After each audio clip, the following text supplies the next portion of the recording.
bana pe ba bimba dans la succès ko bana ba koma na idéologie mo de la forasi là. Je crois idéologie là bango tellement ba de la forasi la bisto renier to finara vie bango que vie est toujours intacte. Idéologie zali ba ko ba nimba sala kwa contre jeune contre V mais vie tellement za muta indo sa ebi ke ba wana bana ba ko kana bango ngati. Aisha bi ezawe raté mutasombela faire fa car ebi ba voice nde banda ozala ebi ke voice toye bundana luka ba plan ba bi wera zo bo jeunesse bango alia bango mbongo ebi kero ebi mai wana mais lelo wera le même wera bengi la cause premier fils monike ba trésor de zokota lisusu Matika songo esala nga pasi DCBG wingi maison mente bazalaka ensemble ou faire la misa wera mota na Mercedes 190 asika JB papa ebi batu ba bossa na vite Matika songo c'est qui na guerre DCBG na maintenant maison mais ba misa va non vivre bien faire appeler le pont wapi la maison merte mon tu vas te pour JB mo kona na yema fort JB mo kona na ko yema a sal pas quelle chanson tous les chansons mo ka yembi yo mise ko yema ndenge ni po bima. Donc quelque part aux Lobawera, il est plus fort que JB. Plus fort à l'écart d'un niveau. De la fois à l'écart d'un niveau déjà papa oui rabeta double zénith JB beta monté.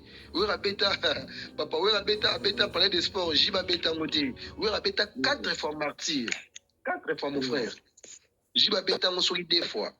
Donc de la fois à l'écart d'un niveau déjà, l'écart d'un niveau donc il rien à dire. Ok, Tozana Namoni Fambio Koti Fambio bonjour. Bonjour papa, boni.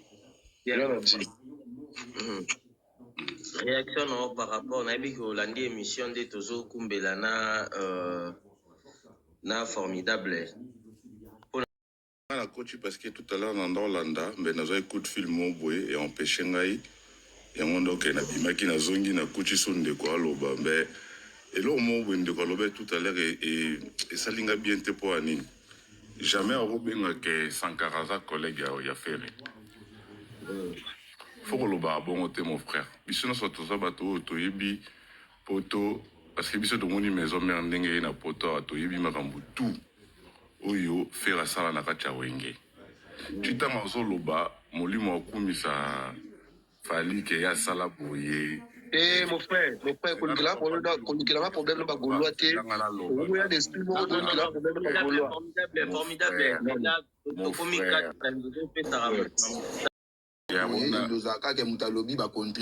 Ba contrer ma bé. Merci mon frère.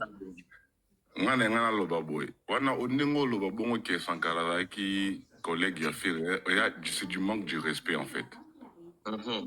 C'est du manque de respect dans le sens que jamais oyo fait la salle dans la maison mère. Ndeko nanga biso no soto yebi biso to na ba vie ba père na biso ba sacrifier pour na wenge biso soto wenge. Vous comprenez? On a pena moi na vivre makila mais si ko loko na lingela faire par rapport à quoi? Par rapport à capacité na ye o na mona na maison mère na capacité na mona à sala trop na maison mère. Le foot o ba foutaye ezaka ko finga ko soutenir Fali. Chita ozobenga Sankara viwe la raza kama bete beaucoup memara charge union so bopesa ka faire ende mutu mabe congolais tout le monde a flèche retour tout le monde a flèche à l'été toi na maman na défaut mo biso congolais tout le monde a flèche retour tout le monde n'a jamais flèche aller bino bo bi oyo ya sibisa na kati ya musique congolais mon frère tout le barateka que non parce que biso to ça na maison mère monopole ya musique congolais azate biso to ba congolais eza ya mutute Congo ezaka biso nyoso so mutu aza na makambu na ye botika ye asala makambu na ye na ndenge na ye lelo komaka o faire a respectaka vientone te o ti ozo manquer respect zo ba Sankara za collègue ya wera ya faire ça papa ça c'est du manque de respect. C'est vraiment du manque de respect.